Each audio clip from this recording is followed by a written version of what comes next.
Hi, Assalamualaikum, and a very good evening to Encik Rahman.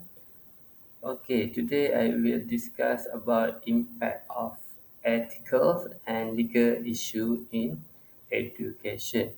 So there are few issues that I will discuss today, and all the issue is regarding the education in Malaysia.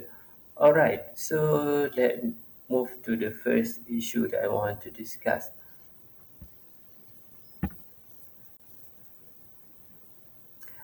Okay, the first issue that arises regarding the education in Malaysia is the discrimination and inequality in education. Alright, so let me just explain to you what is the current situation. Okay, there are certain schools in Malaysia that refuse to enroll students with disability because of they don't have the uh, perfect facility, and then they don't also have the teacher that have the skill to teach the disability student, and also they deny them their right to education. So this issue is actually very big issue that happen in most of the school in Malaysia, because they are school that we have the good facility for disabled student. However, for school that doesn't have the facility, they refuse to reject the student. Alright, so because of the rejection, what happened is the impact of their rejection, and then the student was actually discriminated based on their gender, race, and disability. Sometimes they were discriminated because of the social economic status, and it lead to unequal access to quality of education. And then besides that, the impact of the discrimination is discourage marginal group from participating in learning, leading to lower literacy rate and social inequality. So meaning to say that when the group that been discriminated, they don't have the education, and what happened to them is they lack of education, they don't have skill, and then they cannot go to work. Alright, these are the impact what happen if they were being discriminated. Okay, so how we as people in Malaysia, what we can do is we have to do, maybe we can enforce anti-discrimination law, such as the Equal Education Opportunity Act, to protect those disability students to get the right to study in school. And then the second one, what we can do is we can just implement inclusive policies, such as building accessible infrastructure for students with disability. And then this one, what we can do is we have to provide more facility to all the school in Malaysia to make sure that every school have the facility for disabled student. So when they have the good facility for all the disability student, they can just accept all the student. Alright, so now what we can do is we can train teacher on diversity, equity, and also inclusion. So meaning to say that when we have the disability student, what we need to do is we have to prepare the teacher for teaching the student. What we can do is we have to send the teacher for training. So besides that, we also can send a teacher to go for learning sign language, for example, to make sure that they are capable to use sign language when they want to communicate with disabled student. And then we move on to the second issue. The second issue. Okay, the second issue arise in education is child protection and safety, and then it involves the bullying, harassment, and abuse. So what I mean is there are many cases that happening in Malaysia, not only in Malaysia, outside Malaysia as well. The student will experience bullying, and then from the cyberbullying, and also bully from their peers, their friend, and then what happened to them is it leads to anxiety and also decline in academic performance. Alright, so the impact of this bullying, what happened to the victim is they feel unsafe to learn, and then the environment feel is unsafe for them to go and study. And then besides that, a lot of cases happen in Malaysia involving not only bullying, it also involve the sexual abuse or corporal punishment damage trust in the education system. This is what the impact after they've been bullied, and then the impact of that is they feel very afraid to come to school because they feel that when they come to school they will get bullied again, and also there are nobody care about them. So that's why those victims feel that when they want to go to school there is no one or nobody to protect them. So that's why in Malaysia, when there are cases involving bullying, we need to take action. Alright, so instead of that, what we can do to address this situation, first we can implement strict anti-bullying and harassment policy. This one very important because when we have the act that protect the student and child, we need to implement that act because if we don't implement the act, maybe the cases will increase. However, when we implement the act and then we give punishment for the person who actually start the bully, and then we give them punishment, they will feel very afraid to commit again. Alright, and then besides that, we also can introduce counseling and reporting mechanism for students facing the abuse. Alright, this one also we can actually implement in all the school because we have the counseling department where we can actually report regarding the bully, and then we also can report about sexual abuse, and also we can just give what we call counseling for those who actually involved in this issue. And then when they have problem and then they don't know where to go and where to get the advice, so we have the counseling department who actually have function to help this kind of student. Okay, and then what we can do next is we can just conduct awareness program or campaign on safe and also respectful behavior in school. All right, this campaign is actually we should do in every school in Malaysia because if we don't actually conduct campaign, we don't actually post what we call the cases of bullying in school. Maybe some of the students they don't even know where to get the help. So that's why we need to give to conduct campaign awareness because we want to give them the knowledge when they've been bullied, what they can do, what they can actually get help. So this one is very important. All right, now we move on to net issue.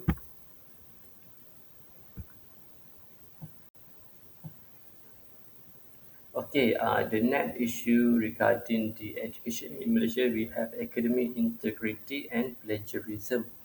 So for this academic integrity and plagiarism, what happened is there are a lot of private university in Malaysia. I mean, private university, private college that the student they submit their proposal, their research paper, their journal without the proper citation, and then it made the university or college devaluing academic standard. So what happened is when the student actually they do like they they don't cite properly, and then their research cannot be published. And then some of them maybe they use AI to do their assignment, and then to do their research proposal and their project, and then it also one of the issue that involved in academic integrity and plagiarism. All right, so the impact of this first, cheating and plagiarism comprise the credibility of academic achievement, and then is undermine the value of education and also discourage genuine learning. So meaning to say that when a lot of the students they are using AI to do their assignment, and then what happens is when they get the scroll, I mean they get their degree or their diploma or their master, and then they want to go for work. What happens to them is they don't have the capability to work because they actually don't actually practice what they have learned during their class at university or college. They don't actually do the work. They ask AI to do it, and also that will make them less capable of doing any skill because they just depend on AI. Alright, so what we can do to overcome this problem is we can use plagiarism detection software like Turnitin to check academic work. And then this one is very important because if we use Turnitin, we can detect how many the percentage that the student use and plagiarize or take from other journal and then put in their research. Alright, and then we also have to introduce strict penalty for academic dishonesty. Okay, for this one, yes, I am very agree if the university could give a penalty for students that do plagiarize and also dishonest in their study. This one will actually help the university to you know increase or to make their name become stronger and bigger.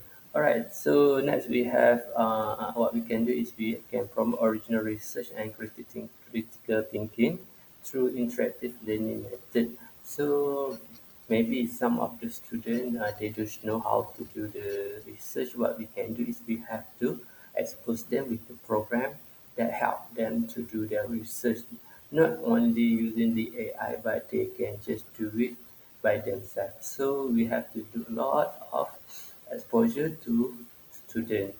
So these are the issue that also arise in education. Next, I will just continue with next.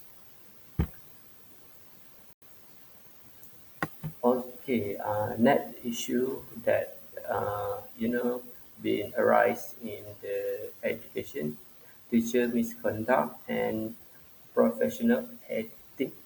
Alright, so not only in private school, in government school as well, we also have teachers that you know uh, bias, and then the teacher that accept right in exchange for better grade, and also the favoritism. This is the issue that happening in school nowadays. And then what happened is when all this happened, the impact of this situation, unethical behavior by the teachers, such as favoritism, sexual misconduct, or maybe corruption, dismiss the integrity of the education system. And then it discourages students and parents from trusting school. So what happens when we have this kind of teacher that actually do sexual harassment to his or her student, and then maybe the student will not expose the teacher. However, the student will very afraid to come to school. That one, the you know, the cases that happen in many schools in Malaysia, because teacher also attract to the student. And then what we can do to solve this kind of problem, teacher misconduct and also professional ethics, is we can just establish strict code of conduct for teacher and also enforce disciplinary action for misconduct. Alright, so maybe because there are lack of this disciplinary action for misconduct, for example, like the teacher who do the sexual harassment, they didn't receive any punishment because the student did not actually report them to the police maybe. So what happened is, what happened if they will actually report, the student report and make a police report, and then the teacher will get punishment. So it will just reduce the cases. And then second, what we can do is we can provide ethical training for educators to reinforce professional behavior. This one also we can do for our teacher, because some of the teacher maybe they don't have the knowledge about how to conduct class and so on. So maybe we can do a lot of training, and then we have to expose the teacher with the ethical about how actually we have to behave at school and so on. And then next we also have to create a transparent feedback and monitoring system for teacher performance. Right, this what we call suggestion also good, because if we uh, create transparent feedback, and then the teacher also know their weakness, and also they can actually uh, change their behavior maybe. So these are the things that we need to do. All right, next we move to the next issue. Next issue is about violation of student privacy. So violation of student privacy is referred to the school that share informations about the student to the third party without any consent. Alright, so this issue is actually happening in a lot of schools in Malaysia, because when the SPM results were released, what happened is some of the school, they just in, inform, or maybe they share the result with the third party. The third party is actually the college and also the university that want the students. So they will, contact the student and try to offer their courses at the university or their colleges. So this one is very, very uh, what we call happen in Malaysia. It happen always happen in Malaysia after the results SPM release. Right. So what the impact of this? The impact of this is unauthorized use or expose of student personal data lead to identity theft or privacy violation. And also it creates mistrust between the student, parent and educational institutions.